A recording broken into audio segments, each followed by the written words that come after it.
მარაბდა კარწახის სარკინიგზო ხაზზე საქართველოს რკინიგზა სატვირთო გადაზიდვებს ექსკლუზიურად განახორციელებს. შესაბამის შეთანხმებას ხელი დღეს მოეწერა. გარდა ამისა, ქართულმა მხარემ ისაუბრა აზერბაიჯანის რკინიგზის თავმჯდომარესთან. განიხილეს თანამშრომლობა სარკინიგზო გადაზიდვების სფეროში.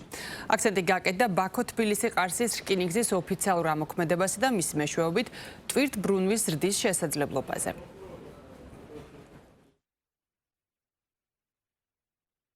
ეს არის ძალიან მნიშვნელოვანი პროექტი, როგორც მოგეხსენებათ, რადგან შუა დერეფნის ნაწილში ჩვენ გვაქვს პირდაპირი კავშირი უკვე თურქეთთან და სრულფასოვნად დავიწყეთ მუშაობა. შესაბამისად, ეს ხელშეკრულება არეგულირებს ურთიერთობებს აზერბაიჯანის მხარესთან და ჩვენი, ასე ვთქვათ, საქართველოს რკინიგზა წარმოდგენილი იქნება როგორც ექსკლუზიური გადამზიდავი და ოპერატორი. ბაქო-თბილისი-ყარსის სარკინიგზო ხაზი 2017 წლიდან ფუნქციონირებს. 2022 წელს ჩვენ დავიწყეთ ამ ხაზის მოდერნიზაციის პროცესი, რის შედეგადაც მისი წლიური გამტარუნარიანობა 1 მილიონი ტონიდან 5 მილიონ ტონამდე გაიზარდა. აღნიშნული პროექტი ახალ იმპულსს მისცემს შუა დერეფნის შესაძლებლობებს. მოგეხსენებათ, ჩინეთიდან ევროპისკენ და პირიქით ჩვენი დერეფანი წლიდან წლამდე ვითარდება. ამიტომ იმედი მაქვს, რომ ეს პროექტი და შეთანხმება, რომელსაც დღეს მოვაწერეთ ხელი, კიდევ უფრო გაზრდის დერეფნის გამტარუნარიანობას.